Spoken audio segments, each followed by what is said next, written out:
గాజాలో హమాస్కు భారీ ఎదురు దెబ్బ తగిలింది. హమాస్ అగ్ర కమాండర్ హకామ్ మహ్మద్ ఇస్సా అల్ ఇస్సాను మట్టుబెట్టినట్టు ఇజ్రాయెల్ ప్రకటించింది.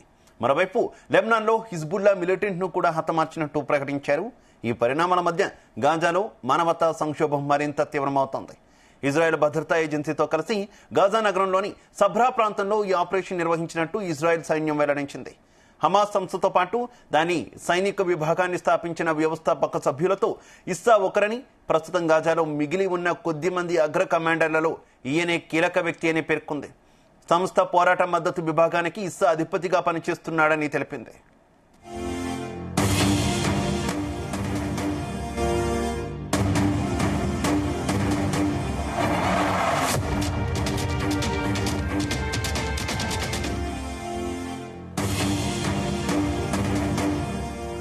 గతేడాది అక్టోబర్ 7న ఇజ్రాయెల్పై జరిగినటువంటి దాడుల రూపకల్పనలో ఇస్సా చాలా ముఖ్యమైన పాత్ర పోషించారని ఐడిఎఫ్ ఆరోపించింది. ఈ దాడుల్లో 1200 మందికి పైగా ఇజ్రాయిలీలు మరణించగా 250 మంది బందీలుగా పట్టుకున్నారు. ఇటీవల కాలంలో కూడా ఇజ్రాయెల్ పౌరులు, సైనికులపై దాడులకు ఇస్సా ప్రణాళికలు రచిస్తున్నాడని, యుద్ధంలో దెబ్బతిన్న హమాస్ కార్యాచరణ సామర్థ్యాన్ని పునరుద్ధరించేందుకు ప్రయత్నిస్తున్నాడని ఇజ్రాయెల్ వర్గాలు తెలిపాయి.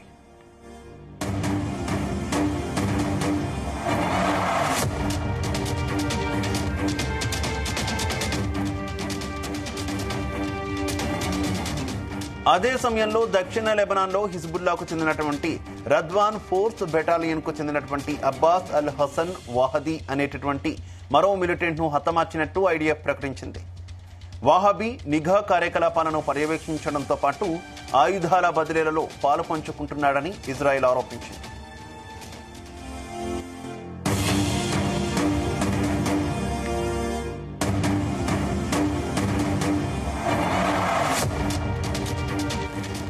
మరోవైపు గాజాలో సాధారణ పౌరుల పరిస్థితి దయనీయంగా మారింది. శనివారం ఒక్కరోజే గాజా వ్యాప్తంగా 37 మంది మరణించారని, వారిలో కనీసం 9 మంది చిన్నారులున్నారని గాజా పౌర రక్షణ విభాగం వెల్లడించింది. నిరాశ్రయులు తలదాంచుకుంటున్న ఒక పాఠశాలపై, జబాలియాలోని ఒక ఇంటిపై వైమానిక దాడులు జరిగాయని, ఈ ఘటనలో 3 పిల్లలు మరణించారని తెలిపింది.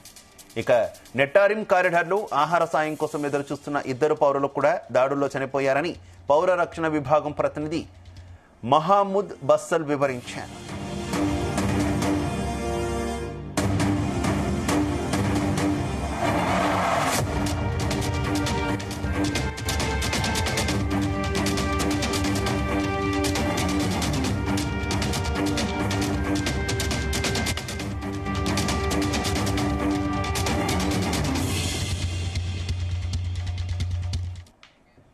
పాకిస్తాన్ ఆర్మీ చీఫ్ అసీం మునీర్ మరోసారి తన వక్రబుద్ధిని బయటపెట్టారు. భారత్ ఉగ్రవాదాన్ని పెంచి పోషిస్తోందన్నారు. తాజాగా భారత్ను బెదిరించే ప్రయత్నం చేశారు. కరాచీలోని నేషనల్ అకాడమీలో జరిగిన కార్యక్రమంలో పాల్గొన్న మునీర్ మరోసారి భారత్పై విషం కక్కారు. ద్వేషం కక్కారు. ఇక పాకిస్తాన్పై భారత్ 2 సార్లు అకారణంగా దాడికి పాల్పడిందని ఆరోపించారు. భారత్ ప్రాంతీయ ఉద్రిక్తతలను రెచ్చగొడుతోందని, పాకిస్తాన్ మాత్రం ప్రాంతీయ స్థిరత్వాన్ని కాపాడుతోందని అన్నారు. పాకిస్తాన్ పూర్తిగా ఉగ్రవాదాన్ని అణచివేసే పనిలో ఉంటే భారత్ మాత్రం ఉద్రిక్తతలు పెంచేందుకు ప్రయత్నిస్తోందంటూ ఆరోపించారు.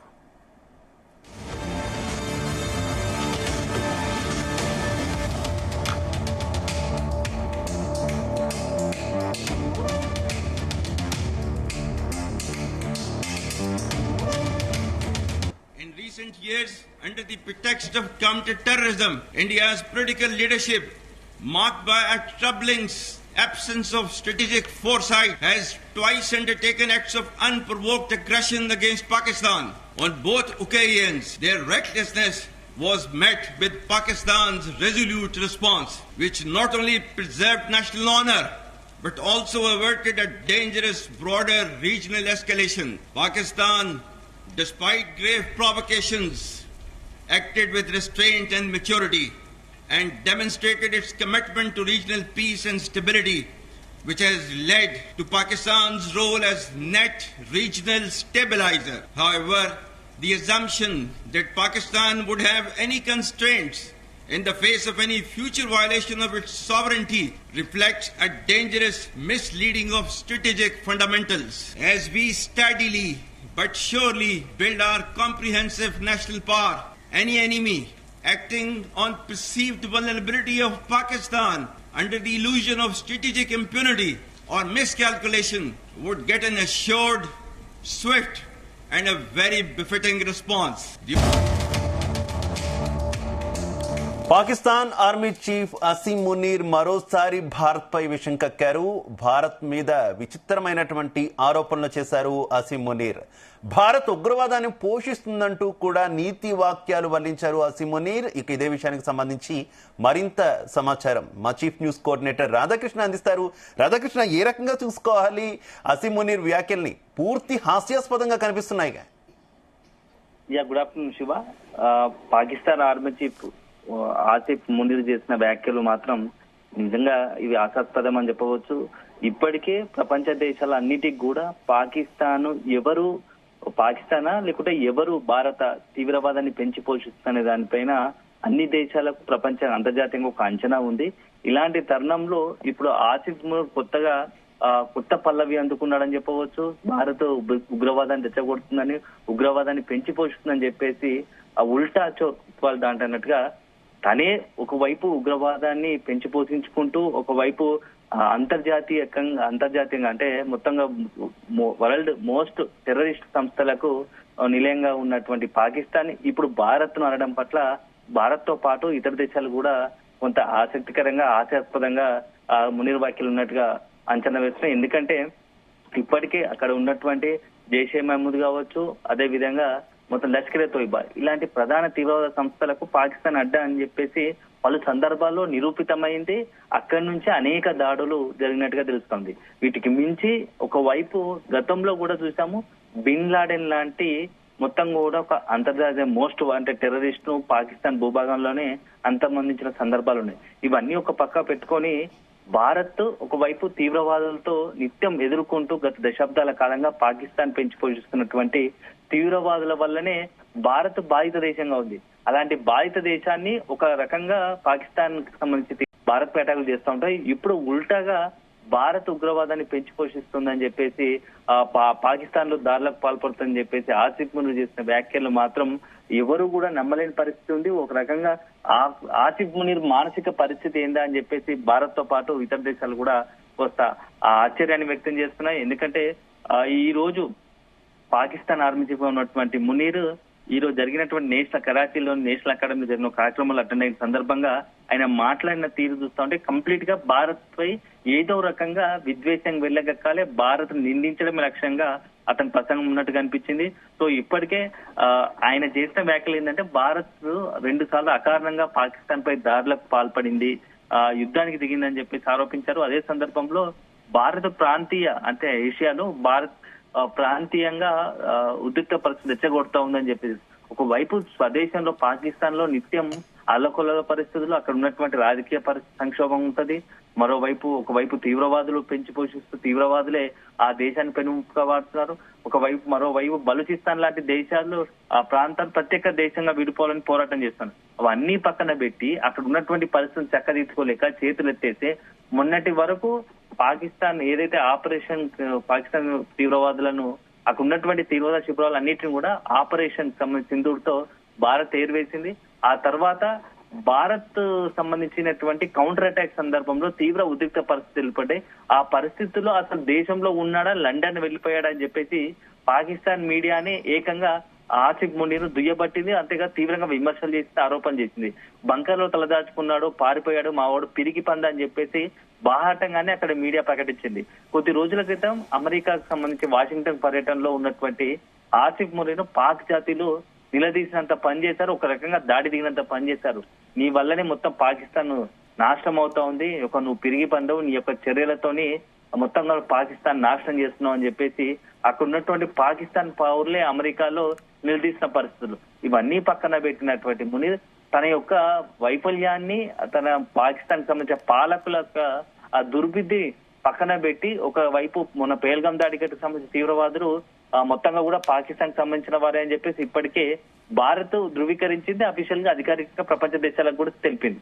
ఇవన్నీ పక్కన పెట్టి అవి చూసుకోకుండా ఉల్టా ఎగ్జాక్ట్లీ రాధాకృష్ణ, దాదాపుగా ఆపరేషన్ సింధూర్తో చావు తప్పి కన్నులొట్టుపోయినటువంటి పాకిస్తాన్ అలాగే ఆసిమ్ మునీర్ ఇప్పుడు భారత్కు వార్నింగ్ ఇస్తూ ఉండడాన్ని ఏ రకంగా చూసుకోవచ్చు?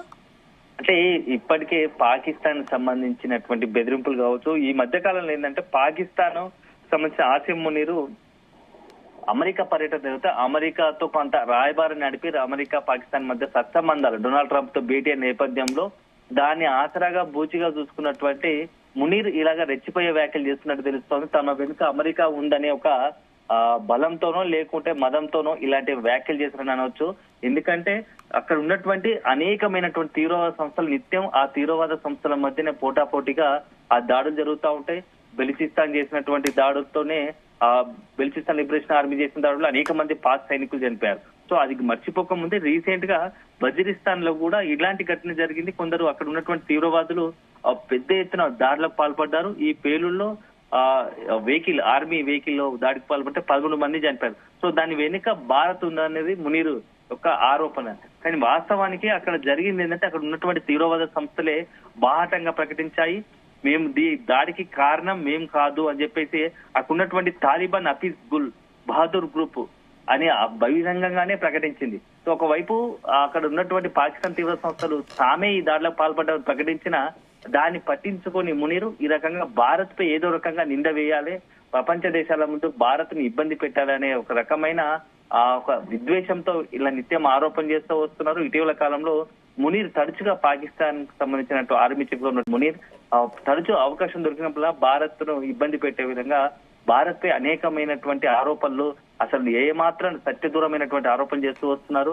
ఎందుకంటే ఇప్పటికే ఒకవైపు మొన్న ఆపరేషన్ సింధూర్తో భారత్ ఇచ్చిన సమాధానంతో ఇప్పటికీ ఇంకా కోలుకోలేని పరిస్థితి. ఒకవైపు భారత్ సంబంధించినటువంటి ఆంక్షలతో పాకిస్తాన్ లో దుర్భిక్ష పరిస్థితులు ఏర్పడ్డాయి. సింధు జలాలను విడుదల చేయాలని చెప్పేసి భారత్ కాళ్ళ మీద పడినంత పని చేశారు. సో అయినా అది మర్చిపోయినటువంటి మునీర్ ఇప్పుడు ఇలాంటి వ్యాఖ్యలు చేయడం మాత్రం భారత్ సీరియస్ గా గమనిస్తా ఉంది, సీరియస్ గా తీసుకుంటుంది. మొన్నటికి మొన్న కూడా రీసెంట్ గా కూడా ఏదైతే ఆ పాకిస్తాన్ సంబంధించినటువంటి అక్కడ ఉన్నటువంటి పాకిస్తాన్ సంబంధించిన ఆసిమ్ మునీర్ కావచ్చు, పాకిస్తాన్ పాలకులే ముందుగా యొక్క ఏదైతే సీజ్ ఫైర్ కూడా కాల్పుల విరమణకు కూడా ముందుకు వచ్చింది. భారత్ దాడిని తట్టుకోలేక శరణు కోరినటువంటి పరిస్థితి డైరెక్ట్ గా పాకిస్తాన్ వాళ్ళే చెప్పారు. ప్రధాని షెహబాజ్ షరీఫ్ చెప్పిన పరిస్థితి ఉంది. అవన్నీ పక్కన పెట్టినటువంటి మునీరు మరొకసారి భారత్ ను తెచ్చగొట్టే విధంగా భారత్ ను విద్వేషపూరితంగా అంటే ఒక బదనాం చేసే ప్రక్రియగా ఆసిఫ్ మునీర్ చేసిన వ్యాఖ్యలు మాత్రం భారత్ సీరియస్ గా తీసుకుంటోంది. ఇప్పటికీ ముఖ్యంగా పాకిస్తాన్ పెంచి పోషించినటువంటి ఉగ్రవాదమే అక్కడ కూడా అటాక్ లో చేసి అక్కడ వాళ్ళను కూడా పాకిస్తానీలు కూడా బలి తీసుకున్నటువంటి పరిస్థితి ఇది గత కొంతకాలంగా జరుగుతున్నటువంటి పరిస్థితి. కానీ తాజాగా జరుగుతున్నటువంటి అటాక్స్ ని భారత్ మీదకు నెట్టే నెపాన్ని ఏ రకంగా చూడొచ్చు? ఇదంతా వ్యూహాత్మకంగా చేస్తుంది అనుకోవచ్చా పాకిస్తాన్? ఖచ్చితంగా శివ, అక్కడ ఏంటంటే ఇప్పుడు ఉన్నటువంటి తీవ్రవాదుల మధ్య ఆధిపత్య పోరు నడుస్తా ఉంది. ఒకవైపు జైషే మహమ్మద్ కావచ్చు, లష్కరే తోయిబా కావచ్చు, ఇక అనేక రకమైనటువంటి ఉగ్రవాద సంస్థలకు అడ్డగా ఉంది. సో వాళ్ళ ఆధిపత్య పోరు నడుమ అక్కడ ఉన్నటువంటి వాళ్ళ డిమాండ్లను నెరవేర్చుకునే క్రమంలో ఇలాంటి దాడులకు పాల్పడుతున్నారు. సో అక్కడ ఇప్పటి వరకు మన బెలిచిస్తాన్ లిబరేషన్ ఆర్మీ కూడా ఓ రకంగా తను స్వతంత్ర దేశం ఏర్పాటు చేసుకోవడానికి దాడులకు పాల్పడింది. సో ఇప్పుడు తాలిబాన్ సంబంధించి హఫీజ్బుల్ కూడా ఆ గ్రూప్ కూడా అక్కడ ఉన్నటువంటి డామినేషన్ కోసం అక్కడ ఉన్నటువంటి ఉగ్రవాద పై చేయి కోసం ఇలాంటి దాడులకు పాల్పడుతోంది. సో అక్కడ ఉన్నటువంటి తీవ్రవాదులను కంట్రోల్ చేయలేక ఒకవైపు ఆ తీవ్రవాదులకు అధికారికంగానే పాక్ ఆర్మీ భద్రత రక్షణ వలయం కల్పిస్తూ అక్కడ ఉన్నటువంటి టెర్రరిస్టులకు అండగా నిలుస్తున్నటువంటి పాకిస్తాన్ వాటిని అందరినీ సాటిస్ఫై చేయడానికి ఇప్పుడు భారత్ ను బదనాం చేసే విధంగా భారత్ ను పై ఇట్లాంటి నిందలు వేస్తుందని మనం అనుకోవచ్చు. అదే సందర్భంలో ఇక నుంచి కూడా ఆ పాకిస్తాన్ విషయంలో భారత్ కాస్త సీరియస్ గానే ఉండే అవకాశం కనపడుతోంది. ఇప్పట్లో ఆంక్షలను ఎలాగో వదిలేసే పరిస్థితి లేదు. ఎందుకంటే రీసెంట్ గా మనం చూస్తాము ప్రధాని కావచ్చు, అమిత్ షా కావచ్చు, ఎట్టి పరిస్థితుల్లో పాకిస్తాన్ తో ఆపరేషన్ సింధూర్ కొనసాగుతోంది. పాకిస్తాన్ విషయంలో వెనుకడుగు వేసేయలేదని చెప్పేసి మోడీతో సహా అమిత్ షా అందరూ కూడా స్పష్టం చేసిన పరిస్థితులు ఉన్నాయి. ఇదే నేపథ్యంలో ఇప్పటి వరకు మొత్తంగా కూడా ఆ కౌంటర్ అటాక్లు కొనసాగుతా ఉన్నాయని చెప్పవచ్చు. ఒకవైపు ఆంక్షలు కొనసాగుతా ఉన్నాయి. ఎన్ఐఏ కూడా రీసెంట్ గా ఆ పాకిస్తాన్ సంబంధించినటువంటి 3 తీవ్రవాదులే పేల్గాం దాడికి పాల్పడ్డట్టుగా నిరూపితమైంది, రుజువు చేసింది. సో ఇవన్నీ దృష్టిలో పెట్టుకొని పాకిస్తాన్ విషయంలో చాలా జాగ్రత్తగా ఉండాలని ఎప్పటికప్పుడు మానిటరింగ్ చేస్తూ ఉన్నారు. అన్ని విషయాల పట్ల పాకిస్తాన్ యొక్క వైఖరి పట్ల మొన్న అమెరికా వెళ్ళిన సందర్భంలో కూడా డొనాల్డ్ ట్రంప్ తో భేటీ అయిన సందర్భంలో మునీర్ సంబంధించి వాళ్ళిద్దరి మధ్య ఎలాంటి చర్చలు జరిగాయి ఏందనే దానిపైన భారత్ కూడా ఆరా తీసింది. ఎందుకంటే ఒక ఉగ్రవాద దేశానికి డొనాల్డ్ ట్రంప్ లాంటి అగ్రరాజ్యం లాంటి అమెరికా అధ్యక్షుడు చేయూత అందిస్తున్నామంటే అది ఖచ్చితంగా ఒక తీవ్రవాదాన్ని పెంచి పోషించినట్టే, అదే రకంగా ప్రపంచ మానవాళికి ఒక ముప్పుగా మారుతుంది పాకిస్తాన్ కు. అలాంటి నిర్ణయాలు కూడా సరికాదని భారత్ కూడా భావిస్తుంది. సో ఇదే విషయాన్ని అంతర్జాతీయ వేదికలపైన కూడా అమెరికా అగ్రరాజ్యం తో పాటుగా అనేక అంతర్జాతీయ సంస్థలపైన పాకిస్తాన్ యొక్క ఎప్పటికప్పుడు ఆ దుర్బుద్ధిని, పాకిస్తాన్ తీవ్రవాద చర్యలను ఎండగట్టే ప్రయత్నం చేస్తుందని చెప్పవచ్చు. Right, okay, thank you. Thanks for the updates Radhakrishna.